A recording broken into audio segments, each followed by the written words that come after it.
कि प्लान कर रहे थे कि बच्चा होगा किसी फैमिली में और उसके बाद उसी हिसाब से इन्वेस्टमेंट वगैरह उसकी पढ़ाई लिखाई का खर्चा प्लान किया और हो गया ट्विंस।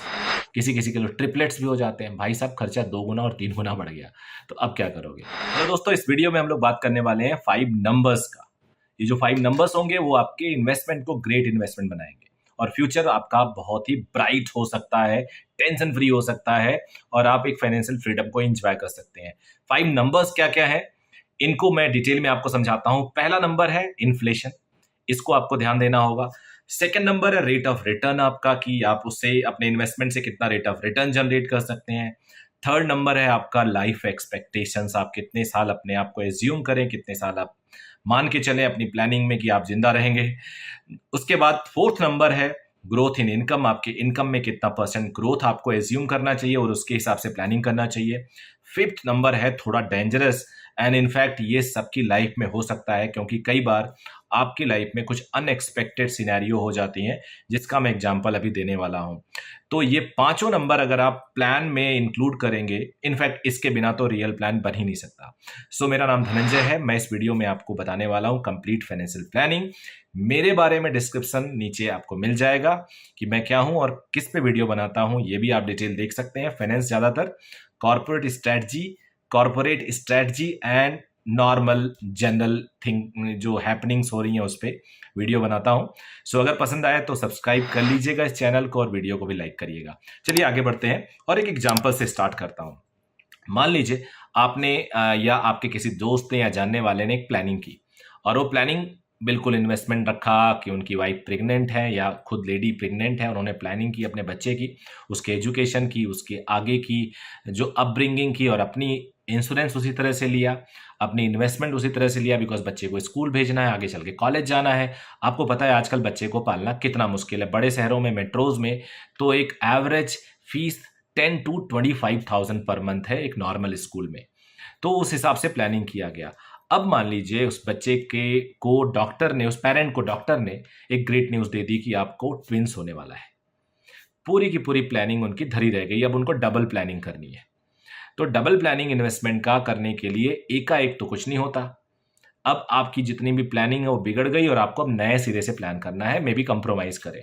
सो कई कई बार आपके लाइफ में कुछ ऐसी चीजें आ जाती हैं जो आप सोच भी नहीं सकते। सब कुछ सही चल रहा है। मैं आपको एग्जांपल बताता हूँ। एक बार जब मैंने अपना ऑर्गेनाइजेशन स्टार्ट किया था तो I was struggling with money. बड़ी मुश्किल से मंथली हम लोग खर्चे चला पाते थे। तो एकाएक पता चला कि बहुत तेज वोल्टेज आया और हमारा जो जनरेटर है, जो साइलेंट जनरेटर होता है वो बस्ट कर गया। हमारा ट्रांसफार्मर बस्ट कर गया और 2 लाख का खर्चा आ गया और लाइट के बिना आपको पता एक भी दिन आप आगे नहीं बढ़ सकते हो। सो 2 लाख का खर्चा आज के 10 साल पहले, वो भी तब जब सर्वाइवल बड़ा मुश्किल था। कुल मिला के बहुत हमारे लिए मुश्किल हुआ, but anyhow we managed. तो ये जो आपके पास अनएक्सपेक्टेड चीजें आती है ना, इससे लड़ना आपको सीखना है। दैट्स वाई ये वीडियो का तभी हेल्प हो सकता है आपको जब आप पहले से इन सबको प्लान करिए। चलिए अब आ जाते हैं पहले अपने पॉइंट्स पे। इन्फ्लेशन आपने बहुत सारे वीडियोस देखे होंगे, बहुत सारे आपने गूगल किया होगा कि इंडिया का इन्फ्लेशन क्या एज्यूम किया जाए, तो सब ने रफली 6% का आपको एक आइडिया दिया।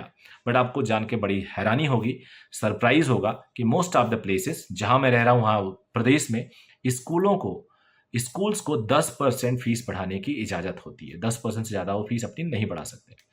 तो हमारे यहाँ मैं कई ऐसे स्कूल ओनर को जानता हूं, जिनसे मेरी बात हुई तो उन्होंने कहा यार 1% कम, 9.9 कभी 9.5% मैं हर साल फीस बढ़ा देता हूं। तो बच्चों की फीस में इन्फ्लेशन तो 10% हो गया, कहीं कहीं शायद और ज्यादा होगा जिस स्टेट में ऐसा कोई ऑब्जेक्शन नहीं होगा।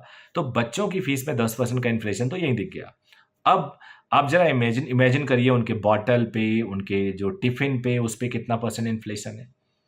फिर चलिए आ जाते हैं हायर एजुकेशन में। आपने देखा होगा आईआईटीज की फीस पिछले कुछ सालों में बढ़ी है, पहले बहुत कम था, उसके बाद एकाएक बढ़ा दिया गया।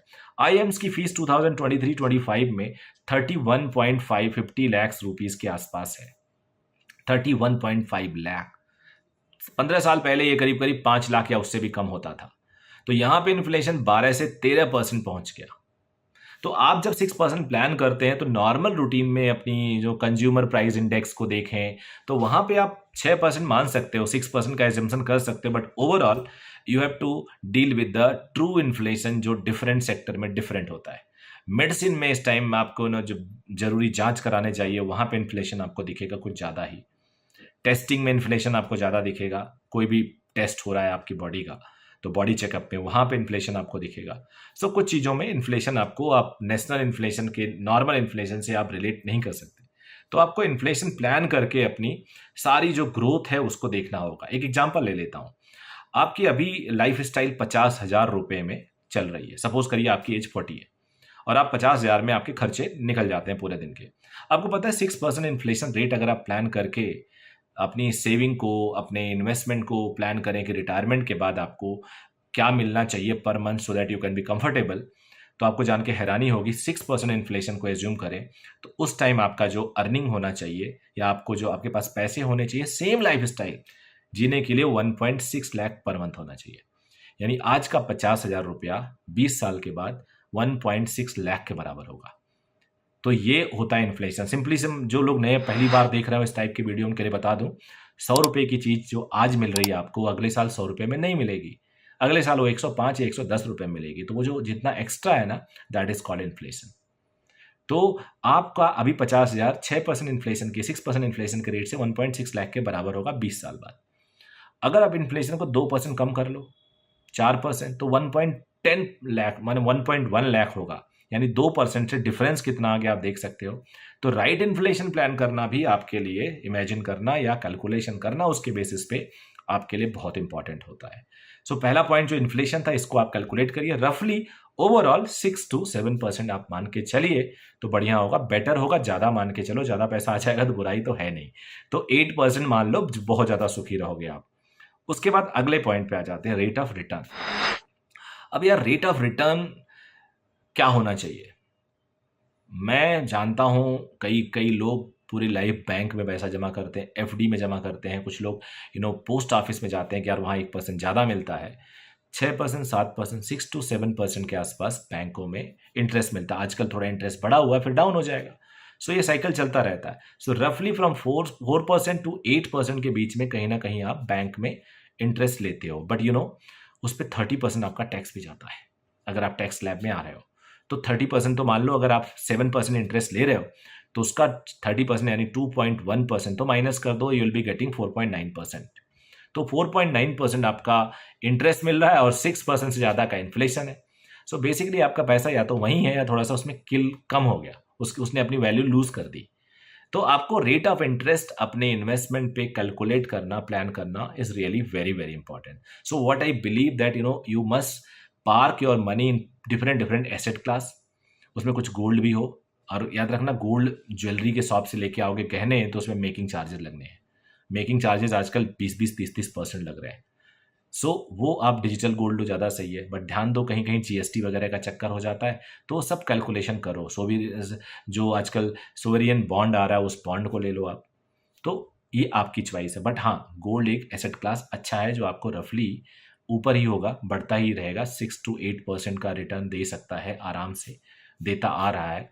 उसके बाद कुछ आप निफ्टी में ज़रूर लगाओ, डायरेक्टली या इनडायरेक्टली। बाद में इसको कम करते रह सकते हो जैसे जैसे एज आपकी बढ़ेगी, लेकिन शुरू में आप निफ्टी में पोर्शन ज़्यादा पार्क करो, क्योंकि वहाँ पे रफली 13% का आपको, या और कंजर्वेटिव साइड में 11 से 12% का आपको रेट ऑफ रिटर्न मिलेगा। म्यूचुअल फंड में भी डिपेंडिंग ऑन 8% to 20-29% तक का भी रिटर्न कुछ फंड कभी कभी दे देते हैं। बट लॉन्ग रन में 12-13% का, 12-13% का रेट ऑफ रिटर्न आप म्यूचुअल फंड से भी एक्सपेक्ट कर सकते हैं। उसके बाद आ जाते हैं हम लोग कि बाकी जो रिमेनिंग पैसा है कुछ एफडी में भी डालो, बिकॉज सेफेस्ट है और बड़ा लिक्विड होता है।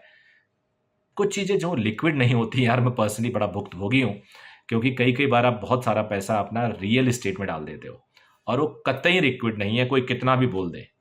क्योंकि जब भी आपको पैसे चाहिए वो कभी भी आपको पैसे ला के नहीं देगा। It will never give you money, कभी नहीं देगा वो, हमेशा वो परेशान कर देगा आपको, और आप हमेशा डिस्काउंटेड रेट में बेचोगे मोस्ट ऑफ द टाइम। सो वो एक लिक्विड एसेट आपका नहीं है। अगर आपके पास वेरियस एसेट क्लास हैं तो डाल सकते हैं, but I would not suggest very much. उसके बाद आ जाते हैं लाइफ एक्सपेक्टेंसी। 69 ईयर्स लगभग इंडिया का लाइफ माना जाता है। तो आप अपनी प्लानिंग 69 ईयर्स से करोगे? नहीं यार, 80-90 साल तो मान के चलो। क्योंकि अगर आप अच्छी लाइफ स्टाइल जी रहे हो, अच्छा प्रिकॉशन ले रहे हो, हेल्थ पे ध्यान दे रहे हो, मेडिकल फैसिलिटीज़ आपके पास अच्छी हैं, तो अपनी लाइफ को 80, 89, 85 ईयर्स का एज्यूम कर सकते हो। जितना ज़्यादा आप एज्यूम करके चलोगे उतना बढ़िया होगा, बिकॉज अगर मान लो आपने 70 ईयर्स अपनी लाइफ को एज्यूम किया और उसके हिसाब से अपने इंश्योरेंसेस वगैरह प्लान किया और अपनी एक्सपेंडिचर्स प्लान किया, पेंशन प्लान किया, पोस्ट रिटायरमेंट अपने प्लानिंग की, और पता चला आप 80 साल जी गए, तो आपके लिए बहुत मुश्किल होने वाला है। तो मेरा मानना है कि आप अपनी लाइफ को एज्यूम करके चलिए कि आप 80-90 साल जिएंगे। उसके बाद आ जाते हैं growth in income. Growth in income यार क्या हो सकता है आपका? देखो, काफ़ी हद तक तो गवर्नमेंट नौकरी वालों को पता होता है यार, कुछ भी कर लें, कुछ भी पहाड़ तोड़ लें, हमारी ग्रोथ ऐसी होनी है, ये पे स्केल गवर्नमेंट का ऐसे ही लगना है। लेकिन प्राइवेट सेक्टर में कई कई बार आपको बहुत अच्छी ग्रोथ मिल जाती है, कई बार आपको स्टेडी ग्रोथ मिलती है, स्लो ग्रोथ मिलती है। तो एक्चुअल में पता करने के लिए आप पिछले 5-7 सालों का देख लो कि आपने कैसे ग्रो किया, उसी के रेट से अपनी ग्रोथ प्लान कर सकते हो, ग्रोथ इन इनकम। और जिस तरह से आपका ग्रोथ इन इनकम हो, उसी तरह से आपकी लाइफ स्टाइल बेटर होती जाती है। तो जो रिटायरमेंट, पोस्ट रिटायरमेंट के बाद आप प्लान करते हो ना, तो वो ग्रोथ, जैसे अभी हमारा खर्चा 50,000 में चल रहा है, हो सकता है हमारी लाइफ स्टाइल अच्छी हो जाए, तो पहले हम मूवी देखते हैं आगे वाली सीट पे बैठ के, जब पैसा ज़्यादा आने लगता है तो बीच वाले सीट पे आ जाते हैं, और पैसा आ गया था तो पीछे हम रेक्लाइनर पे बैठ के मूवी देखते हैं। तो यही हाल लाइफ स्टाइल में होता था। पहले आप स्लीपर क्लास में चलते थे, फिर एसी थर्ड में चलने लगे, फिर एसी 2 में आ गए, बहुत पैसा हो गया तो आप आ गए एग्जीक्यूटिव क्लास में या फ्लाइट से ही चलने लगे। तो इस तरह से आपकी लाइफ स्टाइल में जो बदलाव आता है, वो उसको ध्यान में रख के अपने इन्वेस्टमेंट स्ट्रैटेजी को बनाना बहुत ज़रूरी है। नहीं तो बाद में आपने जो अभी के हिसाब से प्लान किया वो गड़बड़ हो जाएगा। तो अपने इन्वेस्टमेंट स्ट्रैटेजी को, रिटायरमेंट प्लानिंग को बीच बीच में इवेलुएट करते रहें और उस पर टॉपअप करते रहें, यानी कुछ और ऐड ऑन करें। उसके बाद आ जाते हैं और अनएक्सपेक्टेड सिचुएशंस। यार जो अनएक्सपेक्टेड सिचुएशंस है ना, किसी के साथ हो सकती है। एक एग्जांपल दिया कि प्लान कर रहे थे कि बच्चा होगा किसी फैमिली में, और उसके बाद उसी हिसाब से इन्वेस्टमेंट वगैरह, उसकी पढ़ाई लिखाई का खर्चा प्लान किया और हो गया ट्विंस। किसी किसी के लिए ट्रिपलेट्स भी हो जाते हैं, भाई साहब खर्चा 2 गुना और 3 गुना बढ़ गया, तो अब क्या करोगे? तो अनएक्सपेक्टेड हो गया। कुछ एकाएक पता चला कि फ्लड आ गया कहीं पे, या कहीं पे घर का एक हिस्सा गिर गया। अब आपको एकाएक घर बनवाना है, क्योंकि आप रोक तो सकते नहीं हो। पता चला गाड़ी का अनफॉर्चुनेटली, भगवान ना करे, कुछ टूट फूट हो गया, तो अब ऐसा तो है नहीं पैदल चलोगे, ऑफिस जाओगे, किस तरह से काम चलाओगे, लेकिन उसे बनवाओगे तो कुछ कुछ अनएक्सपेक्टेड खर्चे आ जाते हैं, जिसे हम इमरजेंसी फंड की तरह से हमें पार्क करना चाहिए। ये स्ट्रैटेजी में जरूर इंक्लूड करें कि इतना पैसा हमारे लिए इमरजेंसी फंड होगा, और वो एकदम हाईली लिक्विड होना चाहिए। लिक्विड का मतलब 1 दिन में आ जाए, 2 दिन में आ जाए, 3 दिन में आ जाए, या वीक में आपको एटलीस्ट मिल जाए। मेडिकल इमरजेंसी आ गई, हालांकि उसके लिए मैं रिकमेंड करता हूं कि इंश्योरेंस जरूर लेके चलो। सो ये सारी 5 पॉइंट कौन कौन थे? Inflation, rate of return, life expectancy, growth in income, और अनएक्सपेक्टेड सिचुएशंस। तो ये 5 पॉइंट आपको देखेंगे तो उसके बाद आपकी लाइफ काफ़ी आसान हो जाएगी। चलो हम कंक्लूड कर देते हैं इसको। कंक्लूजन ये होगा कि आप अगर प्लानिंग को एक एक साल 6 महीने में रिव्यू करिए, अपनी स्ट्रैटेजी को रिव्यू करिए, और उसके लिए टाइम निकालिए, ट्रैक करिए, जो मैंने अपने बहुत सारे वीडियोस बनाया, ट्रैक करिए, रिव्यू करिए, और अपने एसेट्स को रीलोकेट भी आप बीच बीच में कर सकते हैं। जैसे एज बढ़ती जाए तो आपने इक्विटी से पैसे निकाल के सेफर साइड में लगाने लगे। आप अभी आपका एज कम है तो ज़्यादा इक्विटी में डाल दिया, बाद में आप ज़्यादा एफडी में पार्क कर दिया। So these are the things जिसको देख के आपको प्लान करना है। कंक्लूजन, इन्फ्लेशन कोई कांस्टेंट नहीं रहना, डिफरेंट एरिया में अलग अलग इन्फ्लेशन होता है। कहीं कहीं पे आपको अपनी जो प्लानिंग है उसको रिव्यू इसलिए करना होगा क्योंकि आपकी लाइफ स्टाइल आगे बढ़ती जाएगी। अभी आप एसी वाले ऑफिस में रह रहे हैं, 10 साल पहले शायद नहीं रहते थे, अभी शायद अपने घर में एसी लगवा लिया, 10 साल पहले फैन पे रहते थे, 5 साल पहले कूलर में रहते थे। So these things keep increasing. So I hope by this way you can predict your planning for investment. So I hope video अच्छा लगा होगा। थैंक यू वेरी मच देखने के लिए, टाइम देने के लिए। Bye bye, take care.